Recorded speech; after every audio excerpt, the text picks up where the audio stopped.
Et voilà, bienvenue dans cette nouvelle vidéo. Vous m'avez tellement manqué. Je n'ai plus publié de vidéo il y a très longtemps parce que j'ai beaucoup d'occupations. Euh, L'enchaînement sera intéressant maintenant.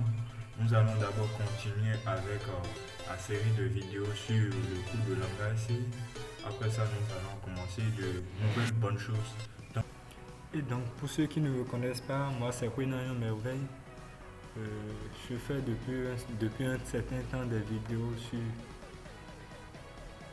des cours en programmation C et bientôt je vais commencer le Java. J'avais déjà fait quelques vidéos sur ça où nous avons essayé d'utiliser le langage Java pour faire des comparaisons avec le langage C.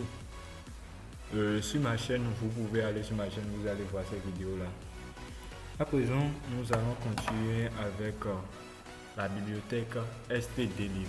Aujourd'hui, donc, nous allons parler de la bibliothèque stdlib. Dans les précédentes vidéos, nous avons parlé de la bibliothèque stdio pour la gestion des fichiers.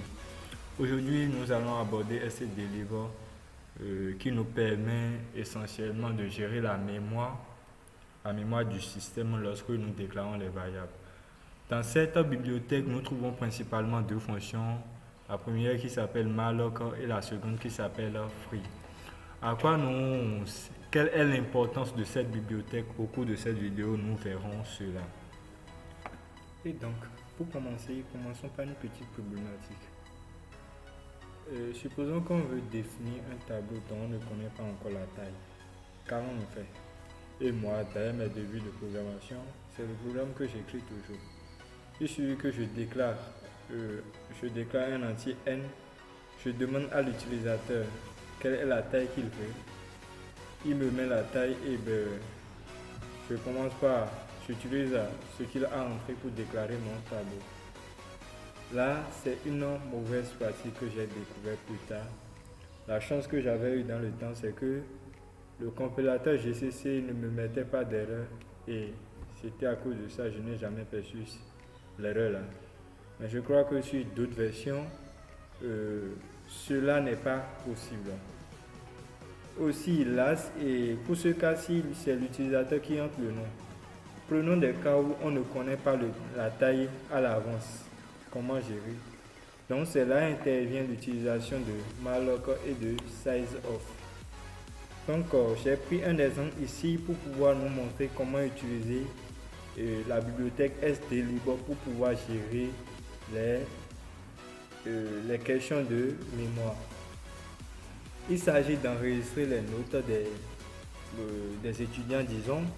On vient enregistrer des notes des étudiants, mais on ne sait pas combien de notes on vient enregistrer pour chaque étudiant. Donc, vous voyez, le problème qui est posé là, c'est de créer un tableau de notes qui aura une taille donnée, la taille de notes qu'on vient entrer. Par exemple, si je prends l'étudiant Kofi, je demande à l'utilisateur combien de notes il veut entrer pour Kofi.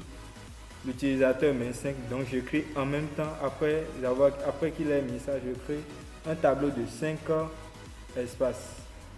Je crée un tableau de 5 espaces de taille 5 pour pouvoir enregistrer les 5 notes de Kofi. Donc c'est ce que nous allons faire ici de façon dynamique. On appelle ça de l'allocation dynamique. Et les deux fonctions principales à utiliser, c'est la fonction malloc et la fonction sizeof. Malloc pour allouer l'espace, et je parle de la fonction malloc et de la fonction free du moins, autant pour moi. Malloc pour allouer l'espace et free pour pouvoir faire la libération de l'espace. Commençons. Au début, j'ai déclaré deux variables entières que j'initialise à 0. La variable n, c'est pour demander à l'utilisateur. Dans cette variable, nous allons stocker le nombre de notes que l'utilisateur va entrer. Il va me permettre de pouvoir faire des boucles plus tard. Maintenant, j'ai déclaré un pointeur note que j'ai mis à nul. C'est tout ce qu'il faut faire. Lorsqu'on veut déclarer un tableau dynamiquement, il faut le déclarer sous forme de pointeur. Là, j'ai fait une étoile note égale à nul. Dans le chapitre de pointeur, on avait vu quelle est la similitude entre les pointeurs et les tableaux. On peut voir également les pointeurs comme les tableaux dans le chapitre sur les tableaux et les pointeurs que j'avais présentés. on avait parlé de cette différence, cette ressemblance du moins, il n'y a pas de différence, disons, cette ressemblance. Ok, donc on a déclaré un tableau, disons qu'on a initialisé ça à nul. À présent, je demande à l'utilisateur combien de notes voulez-vous saisir. Il me donne ça et je stocke ça dans la variable n. Maintenant, comme un bon programmeur, je vérifie si cette valeur est supérieure à 0. Donc si c'est inférieur à 0, c'est clair, vous êtes d'accord qu'on ne va rien faire d'intéressant. Donc si cette valeur est supérieure à 0, alors je commence par faire l'allocation dynamique. C'est là vient la première fonction de ce chapitre-ci, la fonction malloc. Comment elle s'utilise? Elle renvoie un pointeur. La fonction renvoie un pointeur et prend en paramètre le nombre d'octets à allouer. Donc, pour pouvoir faire ça, on prend généralement la taille du tableau qu'on veut créer fois size of de int. Le size of, c'est également une fonction qui nous renvoie la taille de int, le nombre d'octets des ints. On va prendre un exemple ici rapidement. Je vais effacer tout ce qui est ici et je fais printf %d. Size of, c'est un entier que ça renvoie, size of de int. Donc là, vous pouvez connaître la taille que int renvoie, le nombre d'octets que int renvoie. Je compile rapidement, CTRL L.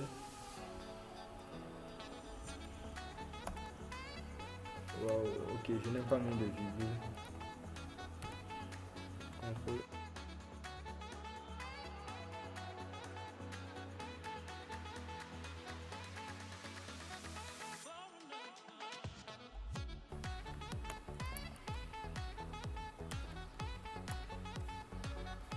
Voilà.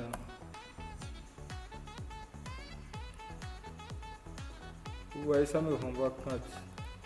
Ça m'écrit, l'erreur que ça mettait depuis, c'est que je dois mettre 1% LD et non 1% L. Je fais anti/n pour qu'on puisse mieux voir. Je recompile. Donc vous voyez, la taille c'est 4. Quand je vais changer pour le type de variable, je mets float. Si je mets float, size of de float, je compile, c'est 4 également. Le size of de quel de chat, je crois que ça c'est 1 ou bien 2. C'est 1. Vous voyez? Donc vous devez mettre comme argument à la fonction malloc. Donc size of, ça retourne un size long. Donc pour pouvoir, ça retourne pour pouvoir utiliser avec les caractères, c'est %LD. La signature c'est %LD. %LD. Vous avez vu tout à l'heure quand j'ai mis %D, ça n'a pas marché, ça a mis des erreurs. Je vais voir, est-ce que c'est pas la bibliothèque gêne? La bibliothèque ne gêne pas. Donc pas besoin de mettre stdlib. Pas besoin. Ok, donc après avoir mis le size of de int, on fait fois la taille qu'on voulait normalement allouer. Parce que chaque espace serait alloué sur 4 octets, disons. Donc s'il y a n espaces, nous devons avoir n fois 4. n fois 4. Donc chaque espace 4 octets. Donc c'est comme ça on alloue, comme notre est un int, c'est comme cela on va faire l'allocation. Et là maintenant, après avoir fait l'allocation, on peut continuer normalement à faire notre... Il faut d'abord vérifier. Après l'allocation, il faut forcément vérifier, sinon c'est très grave. Si l'allocation s'est bien passée, sachez que votre pointeur notes ne va plus contenir nul. Au début, on l'avait initialisé à nul. Mais si ça contient toujours nul, arrêtez le programme. Donc l'allocation ne s'est pas bien passée. Arrêtez le programme puis recompiler tout ça. Maintenant, si ça marchait, donc on entre pas ici et on vient ici, on crée une boucle pour pouvoir enregistrer la note d'étudiant tant qu'on atteint par n. Et là, on essaie d'afficher. Maintenant, la fonction free, maintenant, notre deuxième fonction, toujours présente dans la bibliothèque stdlib. La fonction free permet de pouvoir faire la libération d'espace. Quand on prend d'espace dans la mémoire, il faut laisser. C'est comme vous êtes parti manger sur une vendeuse d'Atassi. Vous finissez de manger, vous devez déguerpir des lieux. Sinon, vous allez empêcher d'autres clients de trouver de place pour s'asseoir et manger. Donc, c'est le même principe ici. Quand vous prenez d'espace pour pouvoir faire quelque chose à la fin du programme, n'oubliez surtout pas de libérer l'espace. Et la fonction qui nous permet de faire ça dans la bibliothèque stdlib, c'est la fonction free. Et on fait free, on met l'adresse, c'est l'adresse qui est ici. Donc, free notes. Free notes. Et là, ça gère proprement. Ça gère proprement et c'est tout. Je fais un return 0 ici pour compiler, on va voir comment ça marche. Return 0, et je ferme la collade, CTRL S, et je compile CD programme.